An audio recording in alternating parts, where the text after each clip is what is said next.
Chào mừng các bạn đến với video của Thế giới hôm nay. Trên thế giới có rất nhiều thành phố ma bị bỏ hoang, điển hình như thành phố Ordos với hàng nghìn tòa nhà, biệt thự cực đẹp nhưng bỏ hoang trở thành thành phố ma lớn nhất thế giới.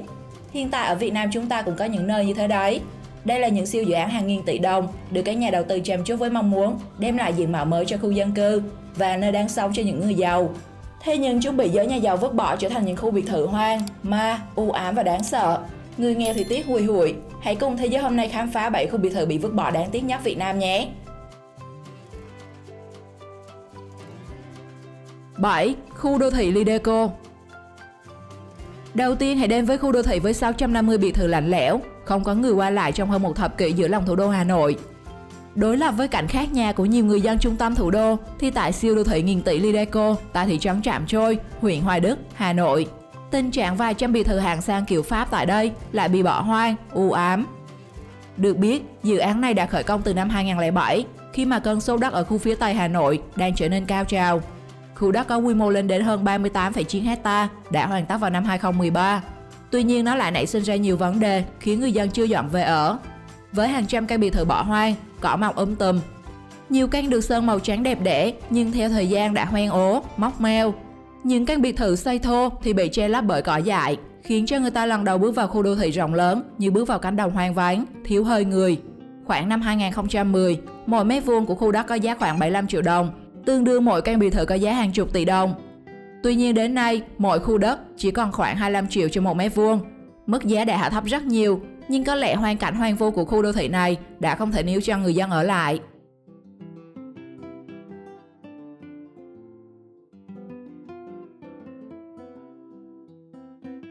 6. Thành phố mới Bình Dương. Những năm gần đây, Bình Dương là điểm sáng về phát triển kinh tế, thu hút đầu tư cũng như đô thị hóa. Tiêu biểu nhất là dự án thành phố mới Bình Dương, một trong những nơi được hướng đến như một thành phố đáng sống. Ăn theo sự kỳ vọng là một Singapore thu nhỏ, giới kinh doanh bất động sản đã đổ xô làm nhiều dự án tại đây. Tuy nhiên đến nay thành phố vẫn chưa đạt được như kỳ vọng. Hàng trăm căn biệt thự, nhà phố được xây dựng nhằm đón đầu lại dần bị bỏ hoang. Dự án khu nhà ở do công ty Becamax xây dựng, dù ngay sát trung tâm hành chính tỉnh Bình Dương với cơ sở hạ tầng đầy đủ, thế nhưng chỉ khoảng vài chục căn có người ở. Nhiều khu biệt thự của các chủ đầu tư khác cũng cùng cảnh tay chốt cửa then cài. Nhiều khu nhà ở không bóng người lâu dần đã xuống cấp theo thời gian, chủ nhân phải trưng bảng cho thuê lấy tiền lại trả ngân hàng. Thậm chí nhiều khu vực hoang sơ cỏ dại mọc đầy đã trở thành nơi lý tưởng cho những người chen bò ghé thăm. Nhiều YouTuber còn lựa chọn nơi đây như một thành phố ma lý tưởng để làm các nội dung về tâm linh, ma quỷ. Bạn đã từng ghé qua nơi đây chưa? Comment cho mọi người biết nhé! 5. Biệt thự khu nhà giàu quận 2.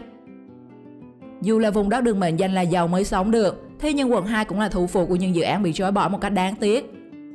Cái tên đầu tiên phải kể đến dự án tái định cư Thành Mỹ Lợi. Sau một vài năm đi vào hoạt động, tòa cao ốc Thành Mỹ Lợi đã xuống cấp trầm trọng.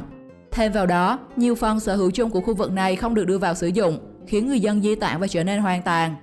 Bên cạnh đó, khu nhà ở tái định cư với gần 1.000 căn hộ được đưa vào sử dụng từ tháng 8 năm 2007 cũng dần bị bỏ hoang. Mặt tiền của nhiều dãy nhà có cây mọc tùm, che lấp cả lối ra vào, khiến những ai đi ngang qua đây cũng bày tỏ sự tiếc nuối. Khu Villa Hà Đô tại Thành Mỹ Lợi cũng cùng chung tình trạng đắp chiếu. Dù được quảng bá rầm rộ, tuy nhiên số người đến ở lại chỉ thưa thớt đếm trên đầu ngón tay. Cảnh tượng hàng chục căn biệt thự cũ kỹ được bao bọc bởi dây leo, rêu phong xen giữa những căn biệt thự đã có người ở khiến những ai ngang qua đều phải rung mình. Một trường hợp khác nằm ở trong hẻm 215 tại phường Thảo Điền. Nơi đây có một dãy nhà với hơn chục căn biệt thự bị bỏ hoang đã gần 10 năm nay. Được biết, dự án nhà ở được thực hiện bởi công ty Chiến Thắng từ năm 2001. Thế nhưng một nửa của dự án lại rơi vào cảnh hoang tàn khi không có ai vào ở. Sau nhiều năm bất lực, chủ đầu tư đã đồng ý để nhiều hộ dân lao động chuyển vào sống.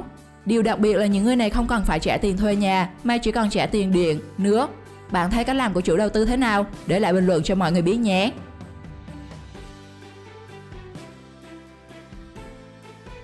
4. Khu đô thị Nhân Trạch. Nắm bắt xu hướng quy hoạch, nhiều chủ đầu tư, người dân đã đổ xô về khu Nhân Trạch, Đồng Nai để đầu tư hàng loạt dự án hàng triệu đô la Mỹ. Tuy nhiên đây không phải là những trái bom nổ mà lại là bom xịt. Khi đến nay, nhiều dự án vẫn chỉ là những cánh đồng cỏ tùm cho người dân chen thả trâu bò, trồng khoai. Hàng loạt nhà ở, chung cư, biệt thự dù được hoàn thiện nhưng vẫn bị bỏ hoang, không người sinh sống. Mặc dù nhiều thông tin được bơm thổi như xây dựng sân bay Long Thành, xây cầu Cát Lái nối Nhân Trạch với quận 9, khiến nhiều người dân tấp nập đổ về đây đầu tư. Thế nhưng ít ai biết rằng các dự án đã được xây dựng trước đây hàng chục năm vẫn không một bóng người. Nhiều căn nhà ma cây cỏ mọc đến nỗi chẳng thấy nhà đâu, thậm chí còn có cả những dự án đang xây nhưng lại bị bỏ dở khiến nó càng âm u, hoang lạnh một cách lạ thường. Thanh Đầy Vlog từng làm video tham quan khu biệt thự 100 tỷ tại nơi đây. Dù những căn nhà đã gần như hoàn thiện nhưng không khí xung quanh lại lạnh lẽo vô cùng. Nếu thêm chút âm thanh ma quái thì có lẽ bạn sẽ nghĩ đây là một bộ phim ma chính hiệu.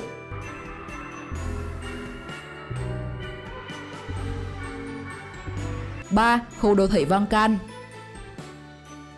Khu đô thị Vân Canh được mệnh danh là một trong những khu đô thị ma tại khu vực huyện Hoài Đức, Hà Nội. Đây là một dự án nhà ở do Tập đoàn Đầu tư Phát triển Nhà và Đô thị HUD đầu tư với diện tích trên 68,5 ha và quy mô dân số 13.190 người. Dự án được mở bán với hai loại nhà là đã hoàn thiện và xây dựng thô. Tuy nhiên, người mua thì không thấy, chỉ thấy người đã mua rồi thì treo biển bán nhà. Dù đã được gần 10 năm nay, thế nhưng số lượng người dân chuyển đến ở rất ít. Đa phần các căn nhà đều trong tình trạng bị bỏ hoang, không được chăm sóc. Nhiều căn nhà hoang còn bị phủ màu bởi nấm mốc và rêu xanh. Dưới đất thì cây cối được dìm mọc tùm từ trong ra ngoài, cửa cổng thì rỉ sét toàn bộ. Mặc dù là biệt thự, nhà cao cửa rộng, nhưng tình trạng này không khiến người ta liên tưởng tới những khu nhà ổ chuột. Nhưng nếu bạn nghĩ với cơ sở hạ tầng bị sụt giảm nghiêm trọng thế này sẽ khiến căn nhà bị mất giá thì bạn sai rồi nhé. Theo nhiều cò đất, giá của những căn nhà này vẫn tăng dần theo năm. Có nhiều căn mặt tiền đẹp thì phải ở mức giá từ 70 đến 80 triệu đồng một mét vuông cho một căn nhà thô đấy. 2. Khu dân cư nhà giàu quận 9. Khu dân cư Khang An tọa lạc ngay tại ngã tư đường cao tốc Thành phố Hồ Chí Minh, Long Thành, Dầu Giây và đường vành đai trong. Đây là khu dân cư kết hợp với khu thương mại và chung cư cao 9 tầng. Dự án được hoàn thành vào năm 2011. Tuy nhiên đến nay cũng chỉ có vài chục căn biệt thự nằm rải rác ở trong khu dân cư. Điều đáng nói, mỗi căn biệt thự ở đây đều có chủ, nhưng đến nay vẫn không có người về ở, thậm chí là treo biển bán gấp. Do bỏ hoang nhiều năm, những căn biệt thự này đã xuống cấp ố màu xám xịt, xen lẫn với đó là cây cỏ dại mọc tùm. Nhiều chủ nhân còn phải xa biết căn nhà trước nguy cơ trở thành bãi đáp của nhiều đối tượng xấu. Dù thế, mỗi mét vuông đất tại đây đều có giá lên đến hàng trăm triệu. Mỗi giao dịch cho một căn nhà phải ở mức 12 đến 15 tỷ đồng. Với mức giá này thì đúng là chỉ có người giàu mới có thể mua nổi. Song song đó, khu đô thị Đông Tăng Long cũng thuộc dạng vườn không nhà trống như Khang An. Dù dự án có quy mô với rất nhiều phân khu chức năng và được kỳ vọng sẽ trở thành một khu đô thị đáng sống, thế nhưng nó lại dần bị bỏ hoang và rơi vào quên lãng. Nhiều năm trời, Đông Tăng Long ngập chìm trong cỏ dại, điều hiu, vắng vẻ.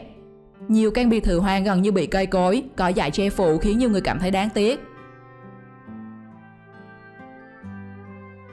1. Khu biệt thự 1.200 tỷ Cửa Lò. Khu biệt thự hoang cuối cùng trong danh sách nằm ở thị xã Cửa Lò, tỉnh Nghệ An và cũng là khu biệt thự được đầu tư khủng nhất hôm nay với giá trị lên đến 50 triệu đô la Mỹ.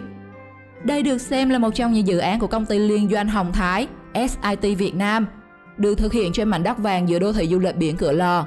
Nó được cấp phép xây dựng vào năm 2003 trên khu đất hơn 16.000 m². Tuy nhiên, chỉ sau gần 2 năm thi công, dự án này lại trở về con số 0 và trở thành khu nghĩa địa công trình với những căn nhà đang xây dở. Một trong những lý do chính là nhà đầu tư SIT ở nước ngoài đã rút khỏi dự án, khiến tiềm lực tài chính không đủ. Thời điểm dừng xây dựng, đã có hơn 100 ngôi nhà được xây dang dở, và qua thời gian, nhiều căn đã bị cỏ cây dại vây kín. Sau này, dự án đã được chuyển giao cho nhà đầu tư mới là Bảo Khánh Hamico. Tưởng chừng như dự án sẽ được thay đổi sau nhiều năm bị bỏ hoang. Tuy nhiên, số phận hẩm hiu vẫn chưa buông tha siêu dự án này. Đến nay, nhiều khu nhà ở vẫn chưa được thực hiện xây dựng và tình cảnh hoang tàn nơi đây vẫn chưa chấm dứt.